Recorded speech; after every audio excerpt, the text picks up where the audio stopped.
m'appelle Loïc, j'ai 13 ans, je suis au collège Compiègne et je suis à Grasse. Oui, c'est la première fois que je viens dans ce musée et franchement j'ai adoré, le thème était sympa et j'ai beaucoup kiffé l'odeur. J'ai bien aimé la vanille par rapport au gâteau, ça me rappelle les gâteaux, les yaourts et tout le reste.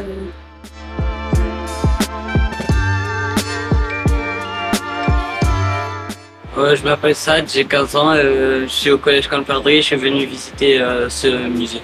C'est la toute première fois que je viens dans ce musée, mais j'ai bien aimé l'ambiance qu'il y a et l'odeur qu'il y a dans ce musée. L'odeur que j'ai le plus aimé, c'est celle de la cannelle, c'est marrant de tagine que ma mère m'a préparé avec la cannelle en famille.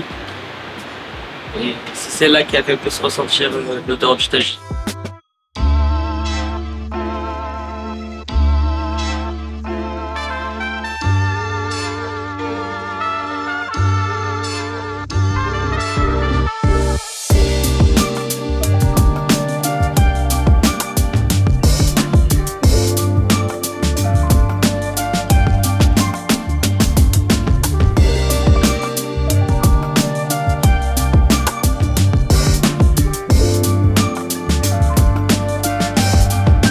Bonjour, je m'appelle Eliane, j'ai 15 ans et je suis du collège Colperdry et je vais vous présenter mon parfum. Bonjour, je m'appelle Kéliane, je suis au collège Colperdry et je vais aussi vous présenter mon parfum. Je voulais qu'il sente très floral, qu'il soit à l'été et qu'il soit frais en même temps. Du coup, j'ai mélangé les deux premiers produits et le troisième. J'ai mis beaucoup du premier, un peu moins du 2 et très peu du 3 parce qu'il sentait assez fort.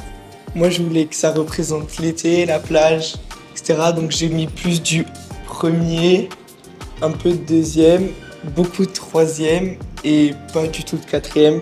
Et du coup, ça sent l'été, c'est la fraîcheur.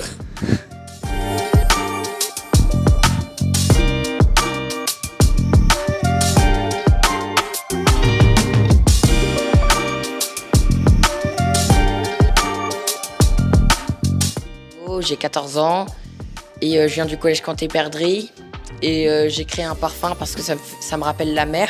J'ai bien aimé l'atelier parfum et la dame a bien expliqué comment fallait faire, donc c'était cool. Dans le parfum, j'ai mis une base agrumes, donc ça, c'est citron mandarine.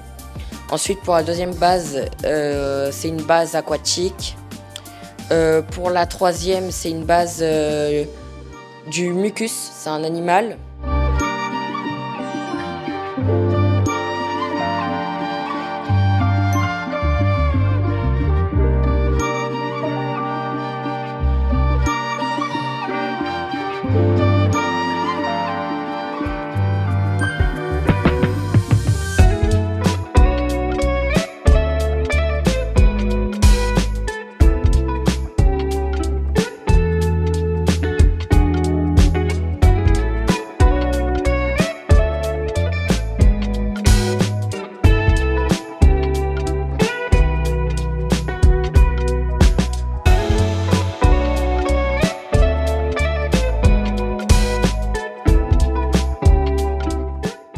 Combien de temps vous faites ce métier?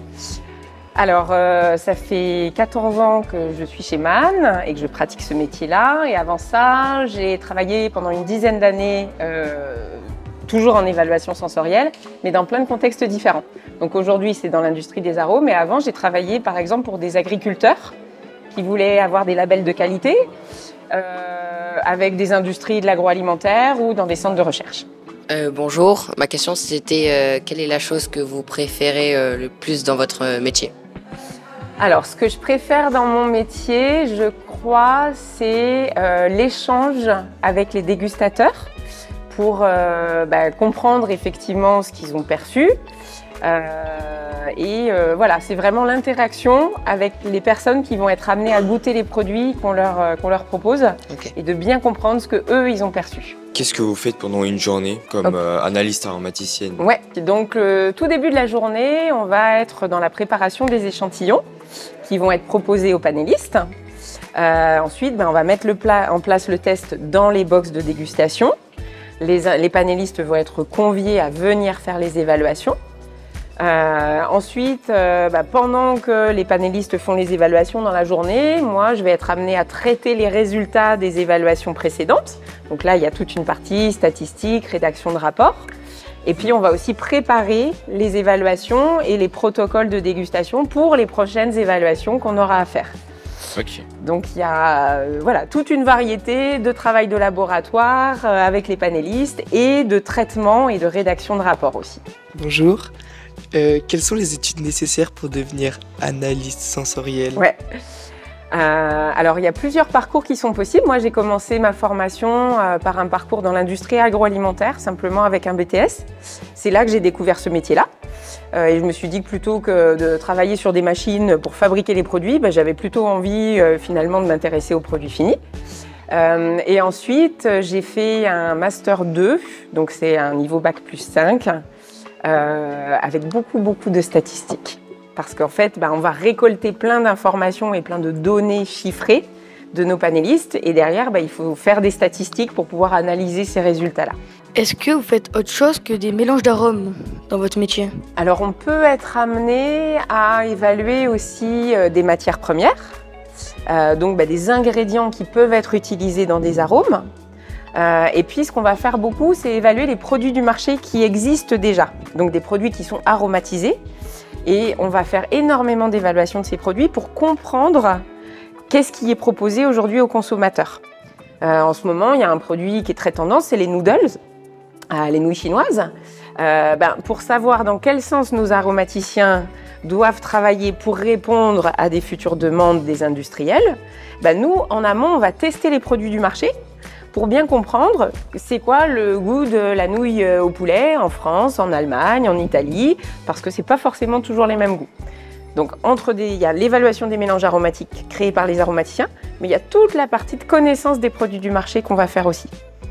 De manière pratique, quelles sont les applications? D'une part, connaître effectivement le marché sur lequel on est en train de travailler et connaître aussi finalement les préférences des consommateurs.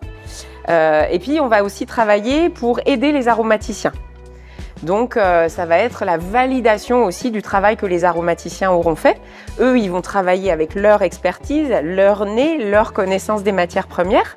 Mais comme on travaille avec des groupes de dégustateurs, il faut qu'on passe par cette étape-là pour être sûr que le rendu de l'arôme va bien correspondre à ce que la majorité des personnes vont goûter. Et donc, notre évaluation objective va aider effectivement l'aromaticien dans son processus de développement. Et voilà, dans les industries agroalimentaires, c'est aussi beaucoup utilisé dans le contrôle qualité, donc pour vérifier que le produit fini correspond bien à ce qu'on attend.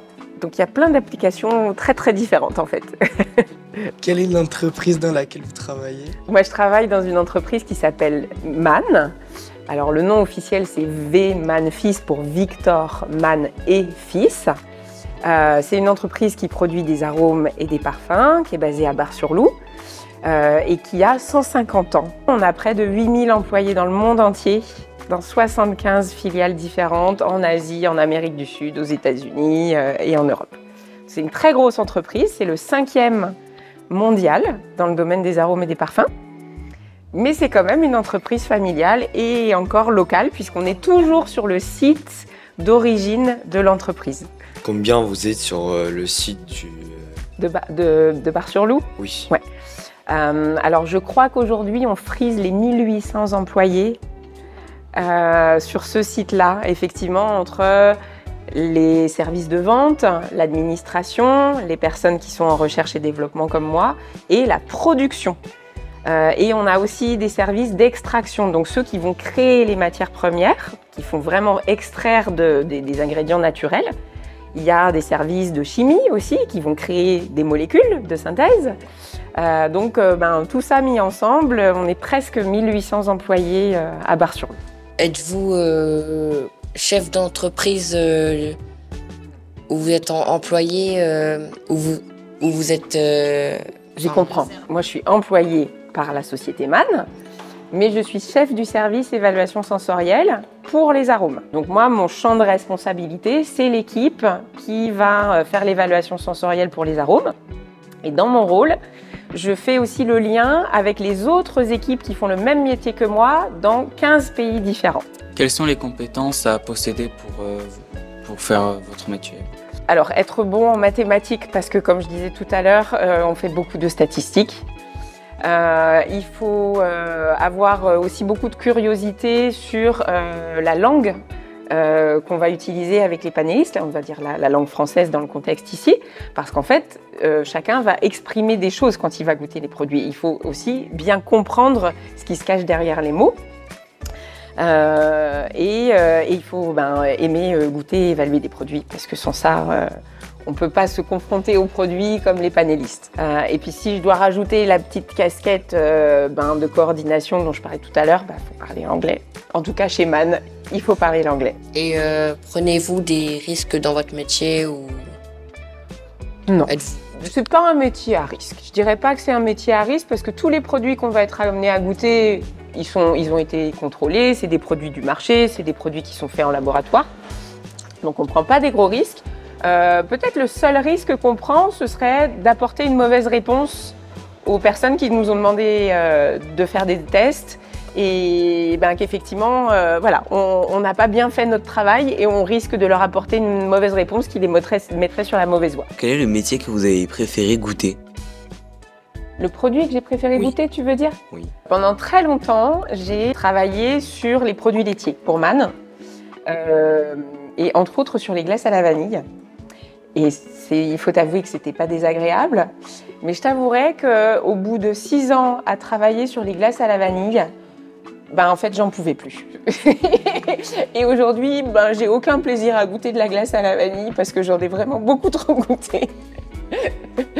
Mais voilà, si tu veux, quand on goûte, en tant qu'analyste sensoriel, on ne goûte pas du tout comme quand on ferait un repas à la maison ou avec des amis. Et c'est quoi les autres exemples de produits sur lesquels j'ai travaillé? Quand je travaillais dans le milieu agricole, j'ai travaillé sur des dossiers qui portaient sur des pommes de terre, des artichauts, de l'abricot. Je crois que le produit le plus original et le plus compliqué que j'ai eu à travailler, c'était quand même l'artichaut, parce que il fallait décortiquer la feuille et que le goût entre l'extérieur et l'intérieur de la feuille, il n'est pas le même, que le goût du cœur de l'artichaut, il est encore différent. Et c'était un produit particulièrement compliqué à évaluer, mais très amusant en termes de méthode à mettre en place.